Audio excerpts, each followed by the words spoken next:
ख़वातीन व हज़रात अस्सलाम वालेकुम, welcome to the platform of untold regional. मेरा नाम सकलैन असगर है और आज मैं बात करने जा रहा हूँ क्रिकेट पर और क्रिकेट के होने वाले उन तमाम इंसिडेंट्स पर।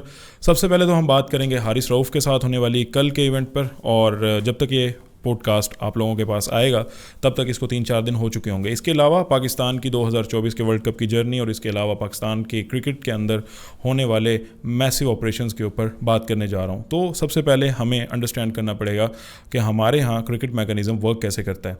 इवेंचुअली पाकिस्तान को पिछले 10 साल पहले international status due to terrorism Pakistan के पास नहीं रहा था, जिसकी वजह से पाकिस्तान का अपना होम ग्राउंड यूएई में था और 5 साल तक पाकिस्तान ने यूएई के अंदर यूएई की पिचेस के अकॉर्डिंगली क्रिकेट खेली। और उसके बाद उन 5 सालों में पाकिस्तान को कोई ऐसे क्रेडिबल सीरीज़ भी नहीं मिली except of south Africa. Even though कि इन 5 सालों में पाकिस्तान ना ही ऑस्ट्रेलिया गई और इन 5 सालों में पाकिस्तान ना ही इंग्लैंड का टूर किया, और ये 2016 में जाके पाकिस्तान ने अपना टूर किया। ये 5 साल 2011 से 15, इसकी रीज़न ये है कि 2011 से लेकर 15 तक पाकिस्तान के जितना भी जो क्रिकेट का स्ट्रक्चर था, ख़ास तौर पे 2011 से लेकर 2015 के वर्ल्ड कप की मैं इसके अंदर बात कर रहा हूँ, जब पाकिस्तान के पास मिडल ऑर्डर, पाकिस्तान के पास ओपनर्स और पाकिस्तान के पास फास्ट बॉलर के कैटेगरी के अंदर बहुत सारे मसाइल थे। उसके बाद 2017 की चैम्पियन ट्रॉफ़ी एक नया बूस्ट लेके आती है और 2020 के बाद इवेंचुअली हम ये देखते हैं कि जब पाकिस्तान के अंदर डिजिटलाइजेशन होती है, जब पाकिस्तान के अंदर हम ये देखते हैं कि मीमर्स कम्युनिटी का इजाफा हो जाता है, और इसके अलावा हम ये देखते हैं कि ऑनलाइन अर्निंग बहुत ज़्यादा हो जाती है with the help of social media platform. तो एक बहुत बड़ी कम्युनिटी मीम्स का सहारा लेती है, एक बहुत बड़ी कम्युनिटी सोशल मीडिया प्लेटफॉर्म का सहारा लेकर अपनी अर्निंग को मेक श्योर करती है। तो वहाँ पर बहुत सारी कम्युनिटी जो है उन इवेंट्स को हाईलाइट करती है, उन मौक़ों को हाईलाइट करती है जहाँ पर वो तमाम वाक़यात हो रहे होते हैं। बेशक उनकी एक्सपर्टीज़ इसमें ना हो, बेशक उनका इससे मुतल्लिक कोई भी नॉलेज हो या ना हो। फॉर इंस्टेंस 2023 के अंदर हमें एक मीम बहुत ज़्यादा वायरल होते हुए दिख रही है कि जहाँ पर शॉर्ट पिच फील्ड सेट की गई है, बट मीम के अंदर ये बात की जा रही है कि बाबर आजम डजंट नो कि जहाँ पर ऐसी फील्डिंग रखी जाएगी तो वहाँ बहुत ज़्यादा चांसेस होंगे कि बैट्समैन जो है वो हमें छक्का मार सकता है, चौका मार सकता है, लेकिन उसको अगर फील्ड सेट का ही नहीं पता। मैं मीमर के हवाले से बात कर रहा हूँ। तो बहरहाल हम इस हवाले से बात करने जा रहे हैं। सबसे पहले तो हम बात करेंगे पाकिस्तान के हारने के ऊपर। पाकिस्तान कंसेक्टिवली अपने मैचेस हार रहा है और जो मेन रीज़न है वो है पाकिस्तान का मिडल ऑर्डर। पाकिस्तान ने मिडल ऑर्डर में काफ़ी टाइम तक इफ्तिखार अहमद को ट्राई किया, उसके अलावा खुशदिल शाह, आसिफ अली, ये वो नाम है जो कि पाकिस्तान ने अपने मिडल ऑर्डर में ट्राई किए, लेकिन ये मिडल ऑर्डर इवेंचुअली फेल हुआ। इसके अलावा शुएब मकसूद, इसके अलावा हमारे पास हैदर अली, ये वो नाम है जो कि कॉन्स्टेंटली इनको मौका मिलता गया। हम बाबर आजम से पहले कि अगर कैप्टनसी के ऊपर देखें, बहुत सारे ऐसे कैप्टन्स आए जिन्होंने बहुत सारे लोगों को मौके दिए, लेकिन कोई कंसिस्टेंट बेसिस पर उन लोगों को मौके नहीं मिले। फॉर एग्ज़ाम्पल हफीज़ जब 2015 में कैप्टन थे तो रिफ़तुल्लाह मोहम्मद के नाम से एक प्लेयर आए जो कि T20 के ओपनर थे। सिर्फ एक इंग्लैंड के अगेंस्ट सीरीज़ खेली और उसके बाद रिफ़तुल्लाह मोहम्मद पाकिस्तान टीम के अंदर दोबारा से हमें नज़र नहीं आए। इसके अलावा और बहुत सारे प्लेयर्स हैं जिनको कॉन्स्टेंटली इतने मौके नहीं मिले। मुख्तार अहमद एक ऐसा नाम है जिसको सिर्फ 2 सीरीज़ मिली। इसके अलावा अवैस ज़िया एक ऐसा नाम है जो कि 10 साल पहले पाकिस्तान के लिए एक ख़तरनाक ओपनर के तौर पे अपने आप को इंट्रोड्यूस करवाया, स्पेशली अगेंस्ट इंग्लैंड, जब इंग्लैंड के पास James Anderson and Stuart Broad जैसे बॉलर्स T20 साइड का भी हिस्सा हुआ करते थे।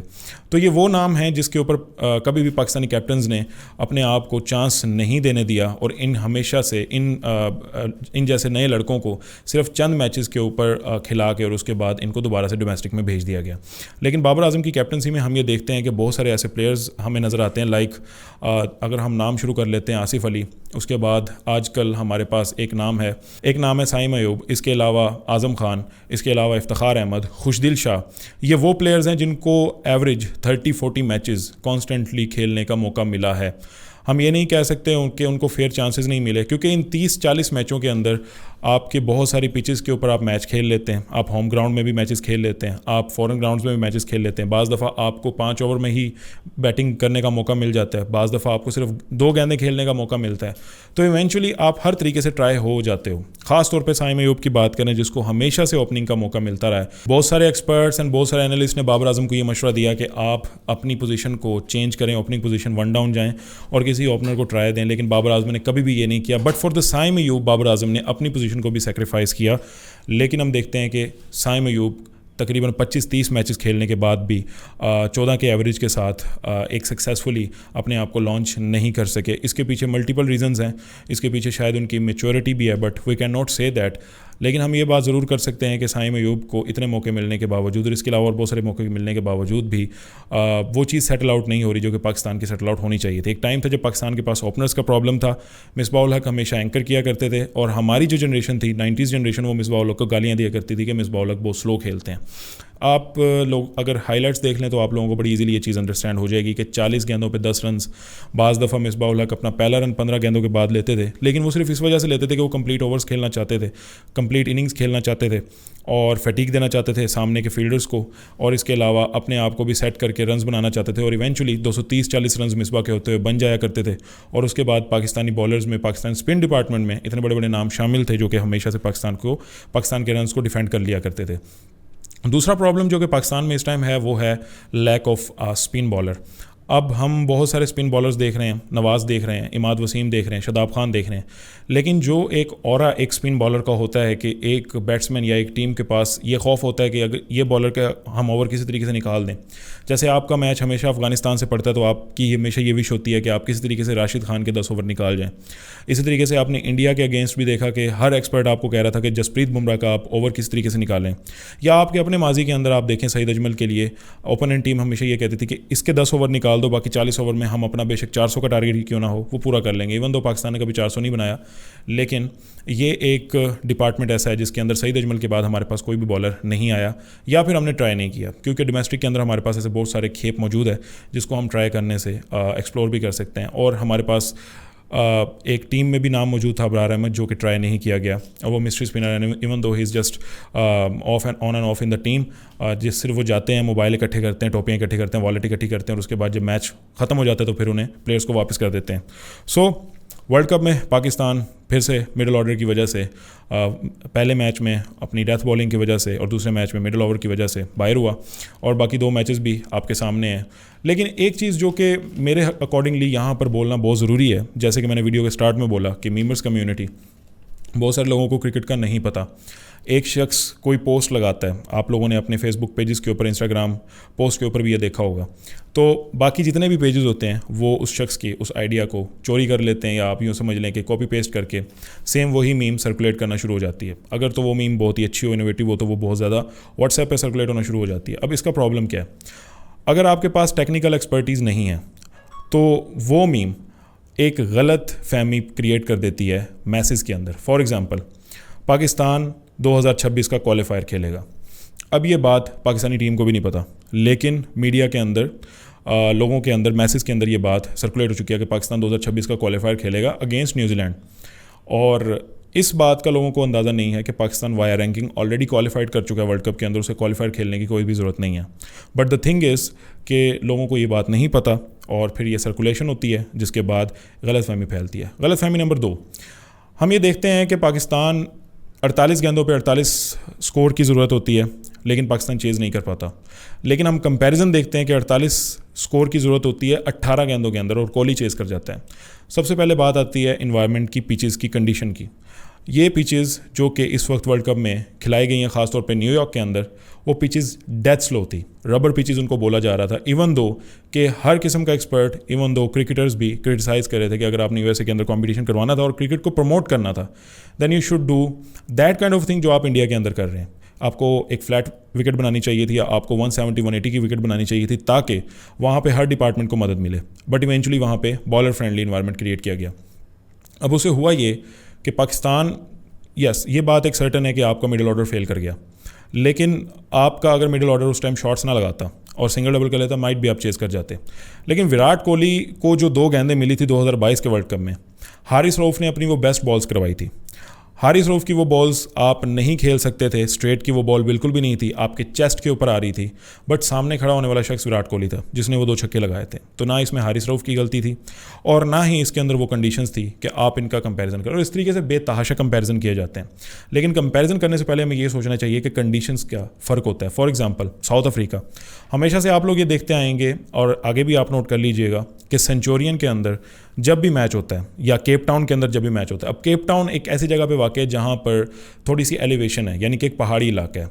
अब वहाँ पे होता ही है कि जब छक्का लगता है, अब ये थोड़ा साइंटिफिक प्रोसेस है और थोड़ी सी फिज़िक्स जानने वाले लोग इस चीज़ में हेल्प आउट ज़रूर करेंगे, तो इवेंचुअली ग्रेविटी का इन्फ्लुएंस भी थोड़ा सा डिस्टर्ब होता है, जिसकी वजह से एलिवेटेड शॉट्स बहुत ज़्यादा देखने को मिलती हैं ख़ास तौर पे केप टाउन के अंदर।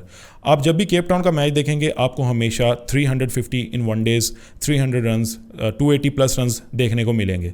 और इसी तरीके से जब आप T20 मैचेस देखेंगे कि वहाँ पर आपको T20 के अंदर भी इसी तरीके से 200 प्लस स्कोर्स दिखने को मिलेंगे। लेकिन जब आप UAE के अंदर खेलते हैं, ख़ास तौर पे आप अबू धाबी में या दुबई में खेलते हैं, तो आपको हमेशा से 150-160 की पिचेस मिलती हैं। इवन दो आपको पिचेस जो हैं वो फ्लैट बनानी पड़ती हैं, बट इवेंचुअली टेम्परेचर इतना ज़्यादा होता है कि वो फिर भी फेवरेबल नहीं होती और एट दी एंड 160-170 का टारगेट मिलता है। लेकिन जब आप शारजा के अंदर खेलते हैं तो टोटल बैटिंग फ्रेंडली विकेट्स होती हैं और वहाँ पर आप देखते हैं कि 200, 180, 160 इतना बड़ा टारगेट जो है 8 रन्स पर ओवर के ऊपर का ही आपको मिलता है। तो ये कंडीशंस वेरी करती हैं। इसका सोशल मीडिया कंपैरिजन, इसका past event comparison, past matches comparison से कोई ताल्लुक वास्ता नहीं है। ये सिर्फ और सिर्फ एक डिसइंफॉर्मेशन, एक डिप्रेशन फैलाने वाली बात होती है, because at the end they are all professionals और उनका काम, जो 11 लड़के टीम में मौजूद हैं उनमें से कोई भी ये नहीं चाहेगा कि वो अपनी प्लेस वहाँ से गवाए। नंबर 1 रीज़न इज़, जाहिर सी बात है कि उन्होंने इतनी मेहनत की और अपने आप को उन 11 लड़कों में लेके आए। Number 2 is they are representing their country. Number 3 is जब 24 करोड़ लोगों की नज़रें उन पे होंगी तो अगर आप अच्छा करेंगे तो आपको बहुत ही वैल्यू मिलेगी, अगर अच्छा नहीं करेंगे तो जो आजकल हमारे साथ हो रहा है, इनके साथ हो रहा है और हम कर रहे हैं, तो वही चीज़ ये लोग कैसे टॉलरेट करेंगे ये भी हमें पता है। बट क्रिटिसिज्म से ऊपर जब आप किसी पर्सनल एस्पेक्ट से जाते हैं तो आपको हारिस रऊफ इवेंट्स देखने को मिलते हैं। इसके बाद हम बात कर लेते हैं कि एक और मिस इन्फॉर्मेशन जो स्प्रेड हो रही है और वो है PCB की डिज़ोल्विंग की। जब आप इंडिया से मैच हारते हैं तो सोशल मीडिया पे बहुत ज़्यादा पोस्ट होती हैं कि यार PCB को ख़त्म कर देना चाहिए, बिकॉज PCB के ये 8-8 लाख रुपए इन प्लेयर्स को दे रहे हैं, ए कैटेगरी के प्लेयर्स को। इनके अलावा इनके बहुत ही अच्छे इश्तिहार मिल रहे हैं, ABC, DF वगैरह वगैरह। But the thing is you need to understand the law, and law says that कि बहुत सारे पाकिस्तान के ऐसे इंस्टीट्यूट्स हैं जो कि गवर्नमेंट ऑफ पाकिस्तान के डायरेक्ट इन्फ्लुएंस में नहीं है। PCB is one of them, NAB is one of them, WABDA is one of them, and they are called autonomous body। मतलब इनका अपना एक्ट होता है, ये अपना एक्ट बनाते हैं और कुछ एक्ट की तरह मेम करके गवर्नमेंट ऑफ पाकिस्तान का एक इनडायरेक्ट कंट्रोल अपने ऊपर रख लेते हैं और ये अर्न करते हैं। अर्न करने के बाद कुछ हिस्सा गवर्नमेंट को देते हैं। तो जो PCB अर्न कर रहा है वो अपने पल्ले से अर्न कर रहा है। गवर्नमेंट ऑफ पाकिस्तान कुछ नहीं दे रही, आपका या मेरा टैक्स पेइंग पैसा इन प्लेयर्स की सैलरीज के लिए नहीं जा रहा। इवेंचुअली जब आप एक अच्छे टूर्नामेंट्स करवाएंगे, PSL और ज़्यादा हाइप पकड़ेगा, तो होगा ये कि ये ब्रांड्स या PCB के पास जो नेटवर्थ है वो बहुत ज़्यादा बढ़ जाएगी। तो इसी तरीके से गवर्नमेंट ऑफ पाकिस्तान के पास टैक्सेस भी बढ़ जाएंगे। तो ये कह देना कि हमारी जेब से जा रहा है लिहाजा इसको डिज़ोल्व किया जाए, ये टोटली एक मिस इन्फॉर्मेशन है जो कि सोशल मीडिया से क्रिएट की गई है। और इस तरीके से और बहुत सारी बातें हैं जो कि वक्त के साथ साथ आपको रियलाइज़ हो जाएंगी।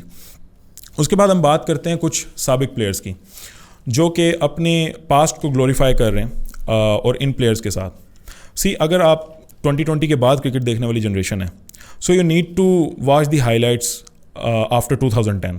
स्पेशली हम बात करते हैं 2009 के बाद जब पाकिस्तान में टेररिज्म आई और टेररिज्म में श्रीलंका के ऊपर अटैक हुआ और उसके बाद हमारी शिफ्टिंग दुबई चली गई। अब यहाँ पे होता ही है कि पाकिस्तान की जो ओपनिंग पार्टनरशिप है वो कभी भी 50 प्लस नहीं जाती, इवन दो 10 प्लस नहीं जाती।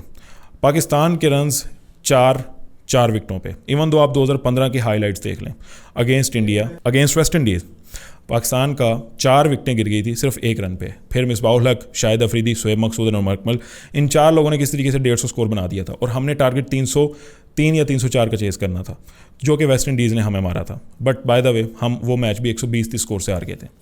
तो 5 साल लगातार पाकिस्तान के फैंस ने पाकिस्तान की बैटिंग फ्लॉप होते हुए देखी है। और 2015 में जब कुछ क्रिकेटर्स जिनमें शाहिद अफरीदी, यूनुस खान और मिसबाहुल हक रिटायर होते हैं तो कुछ एक्सपेरिमेंट होते हैं जिसमें बाबर आजम इंट्रोड्यूस होते हैं, रिजवान इंट्रोड्यूस होते हैं और शदाब 2016 में इंट्रोड्यूस होते हैं। तो इस तरीके से ये लोग चैम्पियन ट्रॉफी में जाते हैं। इवेंचुअली फिर उसके बाद पाकिस्तान क्रिकेट टीम की एक हाइप बन जाती है। द थिंग इज़ कि ये जितने भी प्लेयर्स हैं ये सारे एज अ होल फेल हुए हैं। ओपनिंग स्टैंड में इनको कंटिन्यूस मौके मिले, अहमद शहजाद को 2011 से लेकर 2015 तक रेगुलर मौके मिलते रहे हैं। As an opener Ahmed Shahzad को बहुत मौके मिले। यूएई के अंदर वो कह रहे हैं कि मेरा हमारे ज़्यादा मैचेस थे, बट 2012 में वो इंडिया में भी गए, 2013 में साउथ अफ्रीका में भी गए। इवन 2013 एंड 14 में पाकिस्तान की 3 सीरीज़ साउथ अफ्रीका के साथ थी, एक यूएई में थी और 2 साउथ अफ्रीका में थी, जिसमें पाकिस्तान 2-1 से जीता था। और उनमें एक मैच ऐसा था जो कि अनवर अली और बिलावल भट्टी ने जितवाया। तो बहरहाल the thing is, as a whole आप इंटरनेट पे जाके देख सकते हैं, Umar Akmal was a part of a blast. 2009 से लेकर 2011 तक उमर अकमल का एक बहुत ही अच्छा रिकॉर्ड था। स्ट्राइक रेट भी बहुत ही अच्छी थी, एवरेज भी बहुत अच्छी थी। आई थिंक इसके ऊपर कैप्टनसी का भी डिपेंड था। शाहिद अफरीदी कैप्टनसी में उमर अकमल और अहमद शहजाद बहुत ही अच्छा ग्रो कर रहे थे। मिसबाह उल हक की कैप्टनसी में इनकी डिपेंडेंसी बहुत ज़्यादा बढ़ गई थी, तो वहाँ पे ये फेल हुए। बट हर प्लेयर फेल होता है, कम बैक भी करता है, डोमेस्टिक में जाकर परफॉर्म भी करता है और उसके बाद दोबारा टीम के अंदर भी आता है। इनको 2017 में और 2019 में मौके मिले, जब सरफराज अहमद की आखिरी सीरीज़ के अंदर इनको T20 सीरीज़ के अंदर मौके मिले। उमर अकमल को 5 मैचों में दोबारा मौका मिला ऑस्ट्रेलिया के against in 2019, before 2019 world cup, but they failed. तो अब ये कह दें कि हमारी परफॉर्मेंस अच्छी थी, हमें ऐसे निकाला गया, हमारे साथ ज़्यादती हुई, XYZ, ऐसा कुछ भी नहीं था। आप लोग जियो न्यूज़ ओपन करें, एयरवाई न्यूज़ ओपन करें, आपको बहुत सारी ऐसी न्यूज़ मिलेंगी जहाँ पर आपको इन लोगों के डांसेस मिलेंगे, इन लोगों के इवेंट्स मिलेंगे। बाय द वे, ये इनकी एक एक्स्ट्रा लाइफ है, इसके ऊपर हम क्रिटिसाइज़ नहीं करते, बट द थिंग इज़ कि जब आपकी परफॉर्मेंस अच्छी नहीं होती तो ये चीज़ भी हाईलाइट होती है। जैसे कि आप आज़म खान को आजकल ठेलों के आगे देख रहे हैं और वो खा रहे हैं, वो बेचारे बेशक दिन में एक बार ही क्यों ना खा रहे हो, बट वो क्रिटिसाइज़ हो रहे हैं। तो इसी तरीके से इन लोगों की परफॉर्मेंसेज उस टाइम पे इतनी ज़्यादा मतलब अफेक्टिंग नहीं थी। आपको पता है बाबर आजम की 40-50 एक एवरेज है, अगर वो एक मैच में 0 पे आउट होगा तो वो अगले मैच में 100 करेगा, उसकी 50 की एवरेज सेट है। रिजवान की एवरेज 50+ है, तो उसका भी यही फिनोमेना है। इसी तरीके से अगर आप इमामुल हक को देखें, जिसको आप बहुत ज़्यादा क्रिटिसाइज़ करते हैं, तो इमामुल हक की भी 50+ एवरेज है। Abdullah Shafique is one of them, he is an art, और वो आने वाली एक नेक्स्ट बिग थिंग है पाकिस्तान क्रिकेट के अंदर।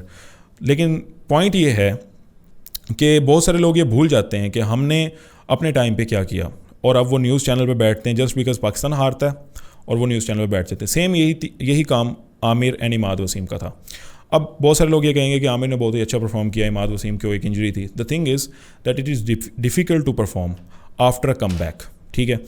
इमाद वसीम की बॉलिंग बहुत ही अच्छी थी। इमाद वसीम को इसलिए लिया गया कि कैरेबियन के अंदर उसकी एक बहुत ही अच्छा एक्सपीरियंस है। आमिर को इसलिए लिया गया, बट आमिर की बचत इसलिए हुई, जैसे कि मैंने वीडियो के स्टार्ट में बोला कि जो पिचेस थी वो बॉलिंग फ्रेंडली थी। आमिर अब 2026 तक या 2025 तक पाकिस्तान क्रिकेट टीम का पार्ट होंगे, अगर तो वो मेहनत कर लेते हैं। जैसे कि आमिर की स्पीड रिकवरी भी हुई है, 137 उनकी एक एवरेज बॉलिंग पेस थी 2 साल पहले, और अब वो 144, 145, 140 क्लिक कर लेते हैं। इवन तो अभी तक शाहीन शाह अफरीदी भी नहीं कर पा रहे, कुछ बॉल्स कर रहे हैं। तो आपको ये दिख जाएगा कि आमिर की जो परफॉर्मेंस है वो कैसी रहती है। इवन दो न्यूजीलैंड के अगेंस्ट भी आप देखें कि पहले मैच में आमिर ने अच्छी बॉलिंग की और उसके बाद आमिर की जो एवरेज थी वो 30-40 रन पर मैच थी। तो थोड़ा सा आमिर के लिए वेट कीजिएगा, इमाद वसीम एक्सपोज हो चुके हैं। तो it is very easy to speak in front of TV, in front of public, but जब आप टीम में आते हैं और उस सिचुएशन में जब आपको परफॉर्म करना होता है। इमाद वसीम के रन्स आई गेस 15 रन थे या 17 रन थे और बॉल एक्स्ट्रा 6 खेली, तो वो हम 6 रन से हारे। तो बहरहाल ये माजी की बात ही, जो होना था वो हो गया। लेकिन इसके बाद हम बात कर लेते हैं कुछ जर्नलिस्ट के ऊपर भी। अब जर्नलिस्ट का काम ये है कि वो इनसाइड न्यूज़ प्रोवाइड करते हैं फॉर मसाला या किसी तरीके से अपने आप की वर्थ को मेंटेन करने के लिए, but some time it happens कि आपको गलत खबर मिलती है। बट कंटिन्यूस बेस पे गलत खबर मिलना, तो इसके ऊपर भी जर्नलिस्ट के ऊपर सवालिया निशान बन जाता है। फिर इसके बाद हम बात कर लेते हैं कि कुछ बात लोग करते हैं बाबर आजम की स्ट्राइक रेट के ऊपर। कंपेयर किया जाता है कि Babar Azam is not that kind of a good opener. आपने साइम अयूब का अशर देख लिया। अब लोग डिमांड कर रहे हैं शर्जील खान के, शर्जील खान को कॉन्स्टेंटली मौका देना चाहिए। तो अगर हम एवरेज की बात करते हैं तो 133 का एवरेज है बाबर आजम का इन PSL, और 140 का एवरेज है शर्जील खान का, स्ट्राइक रेट सॉरी। लेकिन जब हम एवरेज की बात करते हैं तो उसमें हमें कोई दो राय नहीं है। तो ये चीज़ मैटर करती है कि आप एक लंबा टाइम तक टीम के लिए खड़े रहें और परफॉर्म करें, रादर दैन कि आप एक शॉर्ट टाइम के लिए आएँ, 2-3 बाउंड्रीज मारें और उसके बाद बात ख़त्म। जैसे मैंने सोशल मीडिया के स्टार्ट में बात की थी, you need some clips to make an aesthetic video, जिसके अंदर एक प्लेयर आता है, 3 गेंदें खेलता है, 2 चौके मारता है, आपको 10 सेकंड की एस्थेटिक वीडियो बनाने का मौका मिल जाता है। उसके बाद आप ये भूल जाते हैं कि आगे मैच आप हारे या जीते।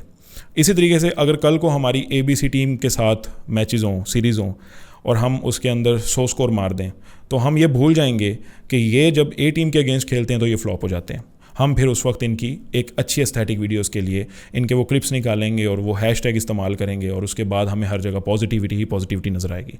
सो you need to bring some local talent from your own first class department, जिसके ऊपर बाबर आजम को ये टास्क दे दिया गया. बाकी बात करते हैं हम पॉलिटिक्स के ऊपर. कुछ अर्सा पहले जब पाकिस्तान के बहुत ज़्यादा प्रो सीनियर्स टीम के अंदर मौजूद थे, शुएब मलिक भी थे, मिसबाउल हक भी थे, यूनुस खान भी थे, शाहिद अफरीदी भी थे. इवन दो आप पॉडकास्ट के अंदर यूट्यूब के ऊपर सुन सकते हैं कि किस तरीके से एक्स प्लेयर्स ने ये बात कही कि किस तरीके से यूनुस खान को हटाने के लिए कॉन्स्पिरेसी की गई थी. तो अब भी आप इमरान रियाज खान का होने वाला एक रीसेंट इवेंट देख रहे हैं जो कि शाहिद अफरीदी के अगेंस्ट असल चल रही है और अब ट्वीट्स पे मामला आ गया कि दोनों एक दूसरे के अगेंस्ट ट्वीट कर रहे हैं. तो इमरान रियाज का एक मौक़िफ़ है कि आप शाहिद अफरीदी को टीम के नज़दीक ना आने दें. Shahid Afridi is a world class bowler, let him be a world class bowler, but is not an captaincy material. जिसके ऊपर शाहिद अफरीदी कह रहे हैं कि मैंने शाहीन का नाम ही नहीं तजवीज़ किया, मैंने रिजवान का नाम तजवीज़ किया. But at the end politics is affecting our cricket right now. And apart from that, आप मेरी बात से इत्तफाक करेंगे या इख्तलाफ करेंगे, Mohsin Naqvi has been a good administrator rather than Zaka Ashraf.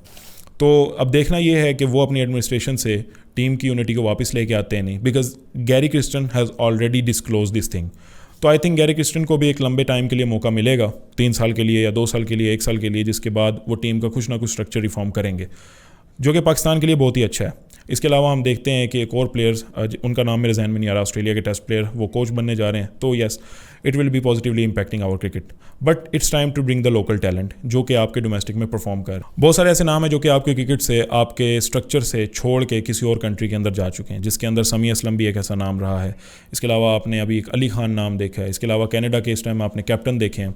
तो ऐसे बहुत सारे लोग थे जिनको पाकिस्तान में कॉन्स्टेंटली मौके नहीं मिले. आमिर, इमाद, इन लोगों को दोबारा चांस देने के चक्कर में हमने ये देखा कि उन लोगों को मौके नहीं मिले और डिसार्ड हो के अपने कंट्री को ही छोड़ के अच्छी जगह जहाँ उनको अपॉर्चुनिटी मिलती है. Usman Khan was one of them. Usman Khan को कायल किया गया, इवन दो उस्मान खान ने लास्ट सीज़न में बोला था कि मैं पाकिस्तान के अगेंस्ट परफॉर्म करूँगा, बट किसी तरीके से उसको कन्विंस करके टीम के अंदर लेके आया गया. But now you have seen कि उस्मान खान को भी अभी तक एज एन ओपनर वो मौका नहीं मिल रहा जो कि उसे मिलना चाहिए. और अब जब उस्मान खान को वो सीरीज़ मिली है तो वो एक बॉलिंग फ्रेंडली विकेट के ऊपर मिली है. तो I think we should wait him for his performances. So इसके बाद हम बात कर लेते हैं कैप्टन इशू के ऊपर. देखें, कुछ ऐसी चीज़ें हैं जो कि हर बंदे के अंदर पॉजिटिव होती हैं, हर बंदे के अंदर नेगेटिव होती हैं. जब हम बाबर आजम की कैप्टनसी की बात करते हैं, ही इज़ स्टबर्न, लेकिन उसकी स्टबर्ननेस उसके डिसीजंस को कामयाब करने के लिए काफ़ी नहीं है. हम देखते हैं कि हमारे पास एक कैप्टन था Sarfaraz Ahmed. Sarfaraz Ahmed sacrifice his position, because जब सरफराज अहमद नया नया आया था तो एक बहुत ही मशहूर लाइन उसके लिए चली थी कि सरफराज धोखा नहीं देगा. द रीज़न वाज कि सरफराज अहमद वाज ओपनर. उसकी T20 में भी ओपनिंग थी, टेस्ट के अंदर वो नंबर 4 पे आया करता था, नंबर 6 पे आया करता था और वनडे में भी वो ओपनर था. बट जैसे वो कैप्टन बना उसने अपनी ओपनिंग पोजीशन को सेक्रीफाइस किया, अपने आप को नंबर 8 पे शिफ्ट किया, लेकिन उसकी मूव्स हमेशा स्मार्ट होती थी. चैम्पियन ट्रॉफी के अंदर आपने तकरीबन 5 ऐसे मैचेस खेले. एक पहला मैच आप इंडिया से हार गए, उसको हम निकाल देते हैं. अगले 5 मैचेस आपने खेले, first against south Africa, Sri Lanka, England and 4 matches आपने खेले. इन 4 मैचेस के अंदर आपको एक ऐसी स्ट्रेटजी नज़र आएगी कि पाकिस्तान पहले 20 ओवर में सिर्फ 1 आउट करता है, लेकिन उसके बाद सरफराज अहमद स्पिन अटैक को इंट्रोड्यूस करता है सिर्फ 27 या 28 ओवर्स तक, और स्पिन अटैक उनको ब्लॉक करके रखती है. उसके बाद जैसे ही फास्ट बॉलर आते हैं, बैट्समैन फ्रस्ट्रेशन में, एंग्जाइटी में रैश शॉट्स खेलते हैं, जिसके बाद उनकी विकेट्स धड़ाधड़ गिरना शुरू हो जाती है. यही आपको साउथ अफ्रीका के अगेंस्ट देखने को मिला, यही आपको श्रीलंका के अगेंस्ट. इवेंचुअली जहां पर 280-90 हो सकता था, सरफराज अहमद की स्मार्ट कैप्टनसी की वजह से 40-50 रन जो हैं वो हमेशा शॉर्ट रहे. एट दी एंड आप उस सीरीज़ में इसलिए कामयाब हुए कि आपका मिडल ऑर्डर भी चल रहा था बैटिंग में और आपका टॉप ऑर्डर भी परफॉर्म कर रहा था. आप इंडिया के अगेंस्ट देखें, आपके फ़खर जमान, अज़हर अली, हर बैट्समैन ने परफॉर्म किया. इंग्लैंड के अंदर देखें, आपके तीनों बैट्समैन ने परफॉर्म किया. इसी तरीके से श्रीलंका में सरफराज आमिर ने बचाया, और उसके बाद साउथ अफ्रीका वाले मैच में जो कि बारिश की नज़र हो गया, उसमें भी 4 बैट्समैन ने अच्छा परफॉर्म किया. एट दी एंड 2019-2018 में आपका कोई ना कोई मिडल ऑर्डर या बॉलिंग ऑर्डर फेल होता था और आपको फिर सरफराज अहमद की गालियाँ ऑन सोशल मीडिया मिलती थी. So the thing is that you somehow lack something जिसको आप अगले मैच में ट्राई करते हैं, बट रिकॉर्ड में आपका एक मैच उस टाइम तक ख़त्म हो जाता है. But the thing which is affecting negatively on our cricket is right now those memers who are just enjoying their selves because उनके पास एक अच्छी इंटरेक्शन हो रही है, अच्छी इंसाइट्स आ रही हैं, और उसके अलावा वो जर्नलिस्ट जो कि अपने आप को कुछ वैल्यूएबल प्रूव करवाने के लिए टीम के अंदर होने वाले नुकसानात की बगैर फिक्र करते हुए फेक न्यूज़ को स्प्रेड करते हैं. आई थिंक दैट कि हमें इन चीज़ों के ऊपर थोड़ा सा देखना होगा, क्रिकेट स्ट्रक्चर को अंडरस्टैंड करना होगा, रादर देन इस चीज़ को देखते हुए कि क्या चीज़ सही है और क्या चीज़ गलत है और हम अपनी मर्ज़ी से हर चीज़ इम्पोज कर रहे हैं। इसके अलावा और बहुत सारी बातें हैं जो कि आई थिंक कि हम अगले एपिसोड में, अगले पॉडकास्ट में विद अ स्पेशल गेस्ट करेंगे। तब तक दीजिए मुझे इजाज़त। अल्लाह हाफ़िज़।